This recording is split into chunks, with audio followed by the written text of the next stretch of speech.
I think for us, we have to have alignment in everything we're doing because we want to make sure that that vision and the mission is kind of living and breathing within this school. This is what we're offering families. So when we have that at the forefront of everything that we're doing, we want to make sure that when we're planning our professional development through the course of the year, that it is absolutely tied back to that. So if we say this is what we're offering families and our students, how does that play out in a classroom? So we're constantly keeping that at the forefront of everything we're doing when we're planning for students and staff.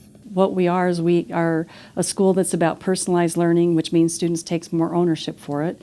Real-world inquiry plays out with product-oriented learning, any kind of inquiry-based learning for students on a real-world stage, and then make sure we apply that on a global stage. All of that really aligns with district initiatives. So it was really easy for us. All we do is all of our professional development basically helps teachers be highly effective. It really makes it easy to script that pathway and align our professional development with that.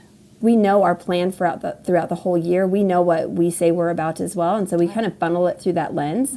And we know that certain things kind of pop up during the school year or change course. But we know there is a level of importance of staying our course, and we know that we need to be aligned to the academic cabinet goals. We know we have to be aligned to the district strategic plan, and we've really got a very strong framework for that. So there really hasn't been anything that's bubbled up that we haven't been able to incorporate and align and make sense of, and I know that that's kind of my job to filter that down. I meet with the team, and then we put it through the lens of what we say we're about here at Lone Tree, and we help to make sense of that for teachers. And so we haven't had this experience of that doesn't fit, we're not doing it. So we just haven't had to navigate that, but we do make sure that anything we are asking of teachers is the same thing we're asking of students, that I wouldn't be having students do something if it's not in your plan.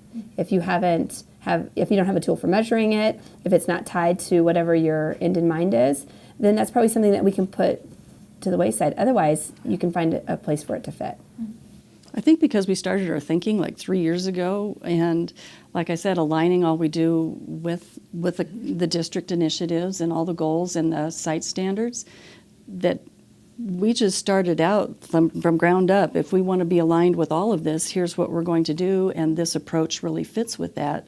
So yeah, you're right. Nothing really has surprised us. No, I mean, we have to do standardized testing. PARCC is one of those assessments. Is that data that we get that we think is the most important measure of students' academic growth and progress? No, but we know we have to do it. And so it just comes down to one of those things that maybe it's data that we can incorporate into a student's personal learning pathway. It could be information that a teacher just says, okay, that absolutely validates what I already know. But we have a bulk of so many other assessments that if there's a blip on that little radar, we don't have all flags go flaring because we have other data to support that we know about this child as a reader, writer, mathematician. So even knowing that we have to do that, there's just certain things that we have to do, and we know that, but then we get back to the heart of doing what's most important.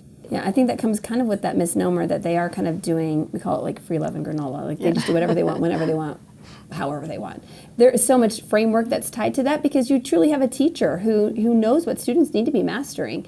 And there is that, you set the context for learning. So you're not throwing standards out, right? You're setting that context. You are building up the higher order thinking by using those outcomes, right? Because they're broad, far-reaching, more applicable, they're transferable, they are sustainable. And that's how you're balancing all of those components. So it's not like you're just targeting one of them, but ultimately that's that teacher through the planning process, and they do take it on a conceptual level because we want kids to walk away with a greater understanding of a concept, which is far more transferable than just a basic skill. So I think the framework is really set by a teacher. So I think there is that misperception that kids just do whatever they want. You're exactly right. We talk a lot about putting kids in the context for learning. So if they really do need to learn about biodiversity, water issues, or whatever, put them in the context for that, and kids can personalize their pathway. One of the strongest things that we've worked on this year is kids generating good questions and understanding how to generate questions. So if they go out in the world and they're making observations about biodiversity, different habitats and things that are going on, as opposed to the teacher saying, here's where we're going with that, every kid would have their own inquiry idea journal and be able to generate questions, but put them in the context of that. Just don't have them stay in the classroom and try to spark their curiosity. So it's all about kind of sparking curiosity, but with the GVCs, and we understand that is content standards are the biggest challenge. Put them in the context for that and immerse them with things that will spark their interest with that content. We just find that so easy. We don't have really hard discussions about any of that because it is aligned. It's aligned at the top level down too, but we are going to stick to the heart of what we know we are as a school and build that proof of concept because we do have to have an experience K through 6. Our kids do need to be equipped to come up and work within each grade level and be able to be successful students at 6th grade, starting with 5-year-olds. So that common language, the common environmental components, is really key. And then you kind of hire under that lens too, that we know that we have a unique approach and we always have for 8 years, and it's about finding the best of the best and those that really have alignment in their thinking and philosophies, and then lots of supports and resources for them, because I haven't met a teacher yet who wouldn't do all these great things if they just were given the resources, sometimes the structure, sometimes more structure than one of their colleagues. But if those supports are there and there's a lot of continuity, it just becomes a very streamlined, manageable approach for them.